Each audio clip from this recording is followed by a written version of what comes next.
Ladies and gentleman welcome back. இன்னைக்கு டிஃப்ரெண்டான type of மூவிஸை நான் கொண்டு வந்திருக்கேன். உங்களுக்கு எந்த பாட்டு வேணுமோ கதையை கேட்டுட்டு புக் பண்ணிக்கோங்க. அப்போ ஆரம்பிக்கலாங்களா?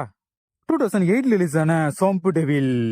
சைக்கோ டேடியோட தொலை தாங்க முடியாம வீட்டை விட்டு ஓடி போயிட்டா நம்ம ஹீரோயினி. ஒரு பக்கம் தனக்கான ஒரு வேலையை தேடிக்கிட்டு தனிமையில வாழ்க்கையை ஓட்டிக்கிட்டு இருக்கா. இன்னொரு பக்கம் ஊருக்குள்ள தொடர் கொலைகள் நடந்துகிட்டு இருக்கு. அந்த கொலைகளை பண்ணுவது நம்ம ஹீரோயினோட டேடின்னு போலீஸ் நினைச்சுக்கிட்டு அவரை வலைவீசி தேடிக்கிட்டு இருக்காங்க.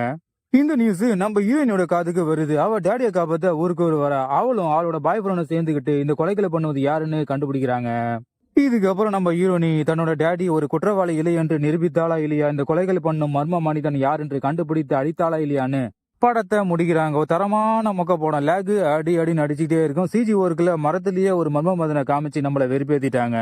இது ஒரு டிவி மூவி என்பதால தமிழ் டப்பிங் நல்லா இல்ல, சினிமாட்டோகிராஃபி நல்லா இல்ல. இதுல பாசிட்டிவ் சொல்றதுக்கு ஏதாவது ஒண்ணு கிடைக்குன்னு பார்த்தேன். நெகட்டிவ் மட்டும் தான் இல்ல, அடிக்கிட்டே போலாம். ஏன்டா இந்த மாதிரி படங்கள்லாம் தமிழ் டப்பிங் பண்ணி உங்க டைமை வேஸ்ட் பண்றீங்க? இதை பாக்குற ஆடியன்ஸோட டைமையும் வேஸ்ட் பண்ணிக்கிட்டு இருக்கீங்க. கதையாவது புதுசா இருக்குன்னு பார்த்தா அதே பழைய சோறு தான். சோம்பு டெவில் அந்த மர்ம மனிதன் யார்? ஐஎன்டிபி ரேட்டிங் 4, நம்ம ரேட்டிங் 3.5. 2013 ரிலீஸான kick as 2. அமெரிக்காவில் பேரிக்கா விற்கிறவங்க கூட நான் ஒரு சூப்பர் ஹீரோன்னு சொல்லிக்கிட்டு தெரியும். அது மாதிரி 2 ஸ்கூல் பிள்ளைங்களும் ஸ்கூலுக்கு கூட போகாம சூப்பர் ஹீரோ காஸ்டியூமை மாட்டிக்கிட்டு கொள்ளடிக்கிற திருடனை பிடிக்கிறாங்க, அடிக்கிறாங்க, அடியும் வாங்குறாங்க.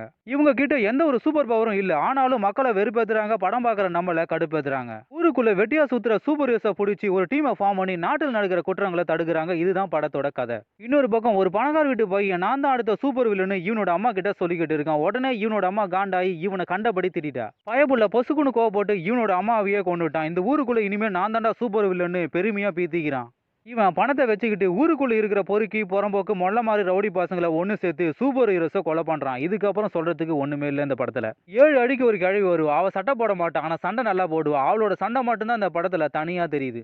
படம் நல்லா இருக்குன்னு சொல்ல முடியல, நல்லா இல்லைன்னு சொல்ல முடியல. ஒரு தடவை பார்க்கலாம். தமிழ் டப்பிங் வழக்கம் போல தான். சினிமாட்டோகிராஃபியும் அதே தான். ஐஎன்டிபி ரேட்டிங் 6.5, நம்ம ரேட்டிங் 5. கிக் ஆஸ் 2 பார்ட் 3 மட்டும் வந்துச்சு. ஸ்கிரீனு 1993 டெமாலிஷன் மேன் அப்பாவி மக்களை கிட்னாப் பண்ணி ஆஸ்டேஜா வச்சுக்கிட்டு கவர்மெண்ட்டுக்கே தொலை கொடுக்குறான் ஒரு கொடூரமான பிளாக் வில்லன். இந்த புறம்போக்கு நாயை நான் பிடிக்கிறேன்னு களத்துல இறங்குறாரு நம்ம ஹீரோ ரேம்போ. இவனோட லொகேஷனை கண்டுபிடிச்சு இவனோட ஆளுங்களை போட்டு தள்ளுறாரு. ஆனா பிளாக் வில்லன் அங்க இருக்கிற ஃபியூல் டேங்கை வெடிக்க வச்சுட்டான்.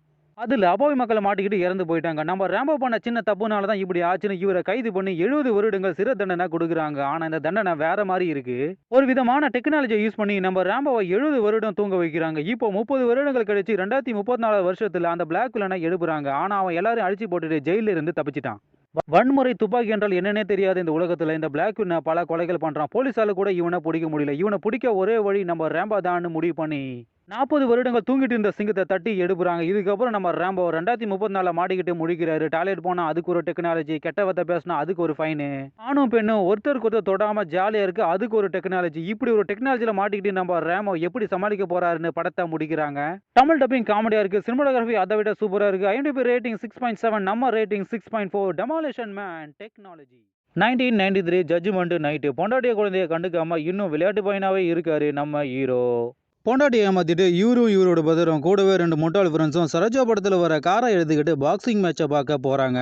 ஆனா காரை ஓட்ட தெரியாம ஓட்டி ரோட்ல போறவனை அடிச்சு தூக்குறாங்க. ஆனா அவன் ஒரு திருட. இவங்களும் இவனை காப்பாத்த ட்ரை பண்றாங்க. திடீர்னு வில்லனும் இவனோட கேங்கு வாங்க வராங்க.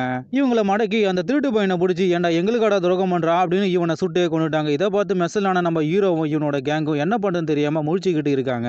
உடனே வில்லன் இந்த கொலையை பார்த்த சாட்சியை இருக்கக்கூடாதுன்னு இவங்களை கொலை பண்ண ட்ரை பண்றான். இவங்களும் ஓடுன்னு ஓடுறாங்க. ஒரு பக்கம் ஒரு அபார்ட்மெண்ட்ல போய் மாட்டிக்கிறாங்க. அங்க ஒரு பொண்ணு கிட்ட எழுப்பு கேக்குறாங்க.